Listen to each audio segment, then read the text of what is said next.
Bonjour. On continue l'exercice, on continue notre série approximation et c'est-à-dire on va faire maintenant l'exercice 3. Maintenant pour l'exercice 3, je vous lis l'exercice. L'exercice c'est, il vous dit trouver la meilleure approximation en moyenne quadratique de degré inférieur égal à 3 sur l'intervalle moins 1 et 1 de la fonction f de x est égal à exponentielle x. J'écris la fonction, c'est exponentielle de x, elle est définie sur l'intervalle moins 1 et 1, et il vous demande de trouver le polynôme P3 de x. Il s'écrit comme A0 plus A1 de x plus A2 x carré plus A3 x cube. La question, c'est de trouver ces constantes-là. Alors, comme on a fait l'exercice 2, j'ai utilisé la première méthode, et c'est-à-dire, alors je fais exprès de mettre la solution.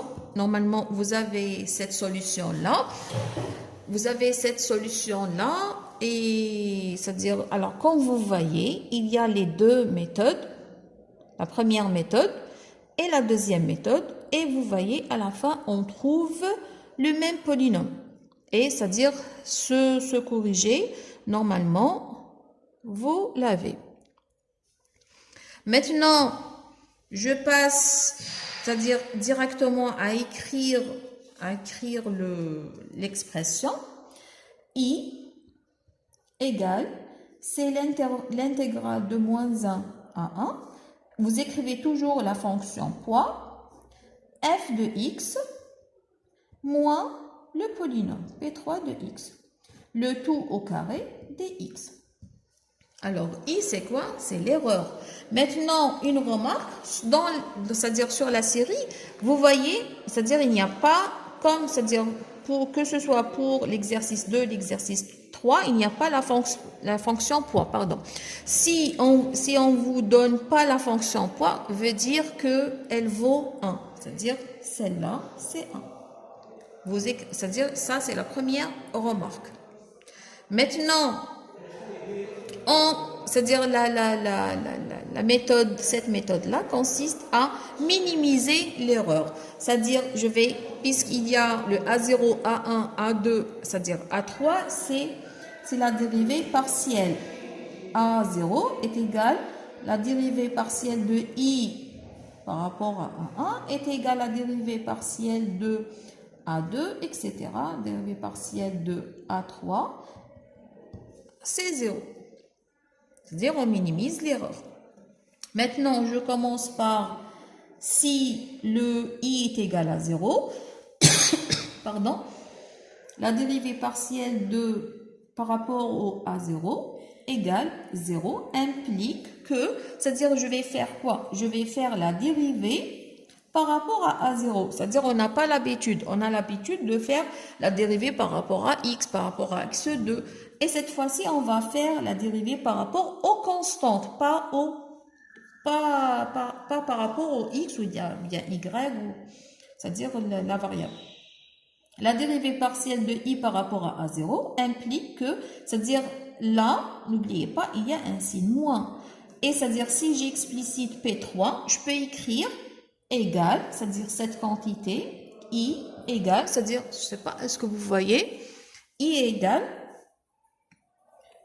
l'intégrale de moins 1 à 1, f de x c'est exponentielle x, moins a0 moins a1 de x, moins a2 de x carré, etc. moins a3 de x cube. Le tout au carré dx. Alors, vous voyez, c'est la même écriture.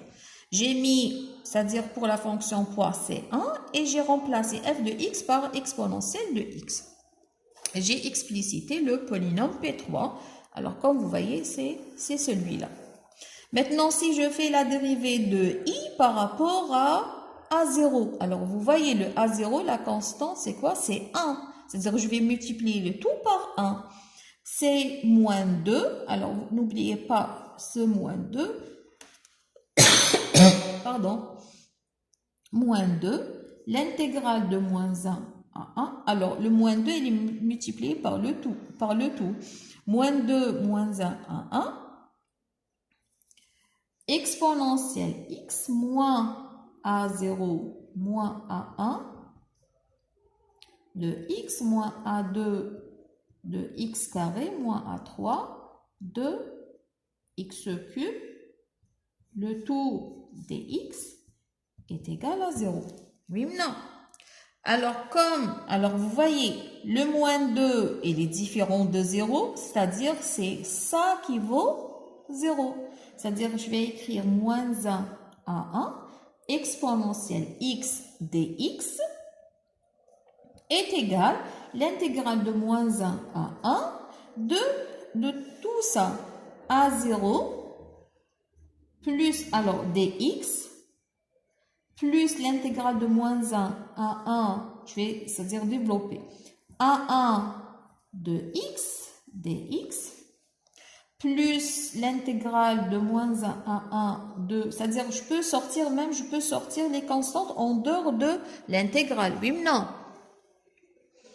A2 x carré dx plus l'intégrale de moins 1 à 1 A3 x cube dx. Ça, c'est la première équation. Oui ou non? Maintenant, je passe à la deuxième, c'est-à-dire c'est la dérivée partielle de i par rapport cette fois-ci de A1. Alors, si vous voyez notre expression, c'est-à-dire la constante cette fois-ci, c'est x. C'est-à-dire je vais multiplier le tout par x. Maintenant, implique que, c'est-à-dire il y a toujours avec le moins 2, l'intégrale de moins 1 à 1. Et cette fois-ci, je vais multiplier le tout par x. C'est x exponentielle x moins, et je vais écrire, c'est-à-dire, je recopie la même expression. A0 moins A1 de x moins A2 de x carré moins A3 de x cube dx égale à 0. Maintenant, pareil, le moins 2 il est différent de 0, veut dire que cette quantité-là égale à 0. L'intégrale de moins 1 à 1, x, bien sûr, je vais faire en même temps le développement. X exponentielle x dx est égal, bien sûr, le x, j'ai dit tout à l'heure que x il est multiplié par le tout, c'est-à-dire là, c'est x, là, c'est x au carré, c'est x cube, c'est x 4. Maintenant, je vais sortir les constantes, c'est A0, c'est-à-dire pour la première, c'est x dx. Entre moins 1 et 1, plus la deuxième, A1, c'est x carré dx, plus A2, cette fois-ci, c'est x cube dx, x cube, entre moins 1 et 1, plus A3, entre moins 1 et 1, x4 dx. C'est tout. Et comme ça, on a trouvé la deuxième équation. Pareil pour, c'est-à-dire la dérivée partielle par rapport à A2 et la dérivée partielle par rapport à A3. Je vais la mettre ici et je vais continuer. Je vais prendre une autre feuille. La dérivée de i, la dérivée partielle de i par rapport à A2 égale à 0 implique que je vais faire la même chose. Cette fois-ci, c'est-à-dire la constante, si je fais la dérivée par rapport à A2, quand vous voyez la constante, cette fois-ci, c'est x au carré. C'est-à-dire je vais multiplier le tout par x au carré. C'est bien sûr, il y a toujours le moins 2. Le moins, c'est-à-dire il vient d'ici, ce moins-là, et le 2, c'est la puissance. C'est moins 2. L'intégrale de moins 1 à 1. C'est-à-dire, cette fois-ci, on a dit que, c'est-à-dire, on va multiplier le tout par x carré. Et c'est-à-dire, le reste,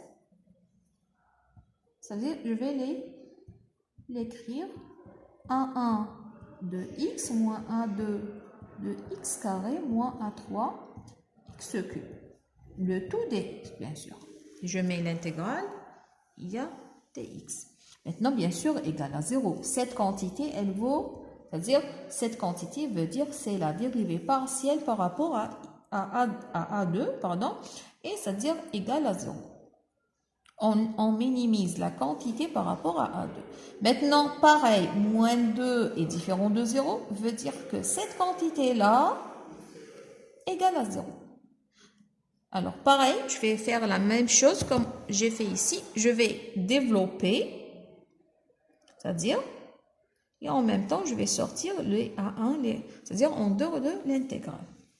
X carré exponentielle de x, l'intégrale de moins 1 à 1 dx, égale le A0 entre moins 1 et 1. Cette fois-ci, c'est x carré dx. X carré dx plus A1, l'intégrale de moins 1 à 1, cette fois-ci devient x cube. X cube. Alors, comme vous voyez, chaque fois, on rajoute une puissance.